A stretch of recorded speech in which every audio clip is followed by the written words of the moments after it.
All right, today I'm interviewing my wonderful principal, Miss Sandra Menxueiro. This is at Dogan Elementary. This is my first year here as teacher specialist, and I'm going to talk to her about her experience as a principal, what brought her to the principalship, and some of the things that she does to balance and stay focused on the things that are most important. So, thank you. And can you first tell me what led you to become a principal? I think I was always a leader as a teacher, but I always wanted to be a principal. It was just not, um, I felt like I needed to prepare myself, so I first went to professional development so that I could work on my training skills. So I'm an introvert, believe it or not, and I'm still having a hard time with big crowds and presenting and stuff. But professional development really helped me with my public speech, and I felt I needed to do that before. I learned a lot about content as well, because as a teacher, you learn a chunk of whatever you're doing, but I had a chance to see professional development, the progression from elementary to middle school and high school. I ended up training a lot of middle school and high school teachers and TDSs. So that helped me a lot. And then being there, I always said that when I became a principal, it was going to be because it was the right fit. So I was not just chasing any school. So I actually applied for a job with Doug and I got the position and everything. And I was going to start traveling to Albany, New York. And the position of Farias came up, and of course that's like my niche. So I was like, this is the perfect fit, because my experience was not so much pre-K. I mean, I had pre-K, but not like a whole class. I was really good with splits, so it was like pre-K, K, first, second. So that was like the perfect fit. And I said, oh yeah, absolutely. I went, apply, and I got the job, and I loved it. So I just felt that even though we were doing amazing things, and we were getting our 3 and 4 year olds reading, going into the elementaries, I wanted like a comprehensive school. So my SSO at that time, Julie Dimmitt, she's like, you're ready. And I said, well, yeah, but again, it has to be the right fit. And I got offered a couple of schools before Dogan. To be honest, not that they were not a good fit, but they were like a good, standing. But they were far away from where I live, and I have an issue driving. But I always feel that God has a purpose for us. And that's why I said no to those. And then Dogan came down the road. And when I apply, it was like options, but they decided that Dogan was the best fit. And even though we have so many challenges, I feel like, what is the saying you guys say? Iron sharpens iron. So I felt that I feel like it's really developing me as a leader, because I went from, not that tiny, because we were 425, but I jumped to 620. It's a big difference. But the challenges, that's really, and many people tend to think that it's only academic challenges, but the truth is that we need to fix other things before with our population here at Dogan. There's a lot of social work we need to do in advance: mental health, abuse, and we need to do a lot of training with parents, a lot of discipline, a lot of social emotional support, a lot of basic needs like getting clothes, getting them to wash their clothes, getting them to take a shower, getting them dental work, um, I don't know, a lot of things. So, and on top of that, we have to turn around the school. We only have 1 year. So, So you were handpicked for this school. You were a part of the superintendent schools as a part of the Achieve 180.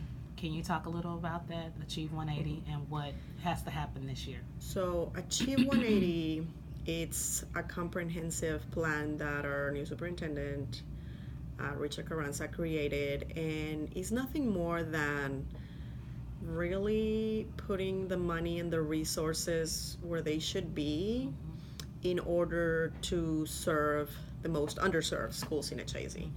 So, with that being said, we have, I can't remember the number exactly of schools that are Achieve 180, and they're different. Like some of them have been improvement required for 1 year, 2 years, 3, 4. We are in the superintendent's group because we're 10 schools that we have failed to educate these children for 5 or more years. So we are at this point where either we turn it around or they're going to close our school. That's just what it is. And so I was handpicked. They were direct appoints, even though we interview for these positions and all that. You could not just apply for that. They were not posted as, per se. They look at the 10 schools, look at the challenges, and said, okay, so what are the things that we need in a leader to turn around the school? And then based on that, yeah, they handpicked us. And now when I see it in perspective, I think I know why they did that, because there's a certain mental state that you need to have to endure change like this, to endure the long hours, the toughness. I don't know how to explain toughness of the work. It's just, it is really, some days it is challenging. You're working with me in this, and so it takes a certain leader to come into the schools, have a really clear picture of what we want to do, but then finding the key players that are going to help you achieve this. So, because, you have to hire these people, and then truly and honestly, there's no way I could be doing this work if it wasn't for you guys, for my leadership team, because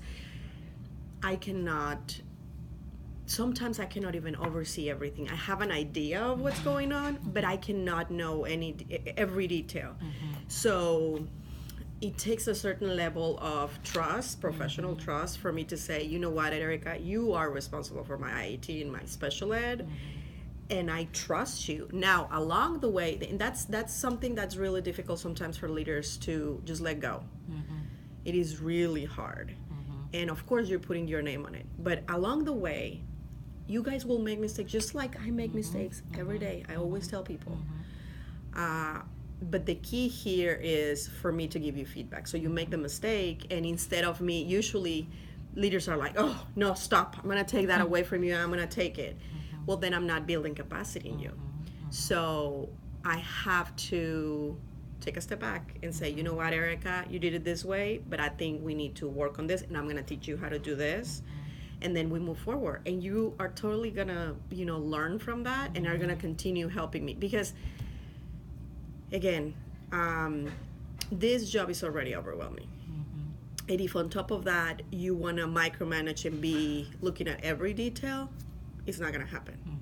You are responsible. I'm responsible for the overarching idea, mission, vision that we have for our campus. But then I have to say, okay, how can I break it down based on your talents? Because also you're very specialized. So And it doesn't mean that the other key players are not going to learn from that. They're going to learn. However, you are my expert. So you need to bring this. And I feel that's why now when I see it in retrospective, that they were looking for certain, of course, leadership skills, but what's the word? There's a word.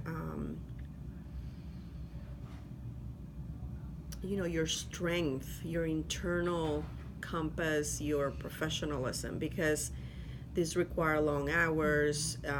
This requires for you to determination. Yeah. Like no matter what, I don't care what they throw at you, you're gonna make it happen. So I think that they were looking for that. Like, how determined will this leader be in order to reach that goal? Because I always tell aspiring principals or leaders that life happens, and that's your personal life. But then on top of that, you get a job like this, and things are just and you have to be like cleaning that minutia, protecting your staff, and keeping that laser focus on the goals. Otherwise, you're gonna be pulled on all directions, and nothing is gonna ever get done. That's really what it is. How do you, that's a lot of different things that you have to worry about focusing on and managing. How do you ground yourself and center yourself in order to do that? Because it takes a laser focused person, even though you're delegating, to be able to delegate properly and oversee and keep things going. So like, how do you focus yourself? What strategies do you use? Well, I think that at this school is really easy because there are 3 things we need to improve immediately. Well, 4, but one is the culture, building capacity, and keeping our best teachers, and then of course our math, our literacy, and our science goals. So it's very, very easy. And for us the difficult part is to think about how can I achieve these with the least resistance. Okay. And when you think about that, so one of the things that I always say is once you have the clarity about your outcomes, you need to have the type of leader that come up with really quick solutions. Because you can sit for days and months thinking about the options that you have, and you never will get done. And the idea is, I call this, decision paralysis. So sometimes we have this problem, but we have so many options, so many resources from the district, so many, that you just get paralyzed, and you're afraid, well, if I do this happens. If I do this is gonna happen. If I do this. So of course you need a lot of experience in terms of instruction and instructional strategies and programs that give quick results. So, and a good example, like here, we knew that we need to do guided reading, no doubt about it, but we had 3rd, 4th, and 5th students not reading, and we knew that we needed a quick fix.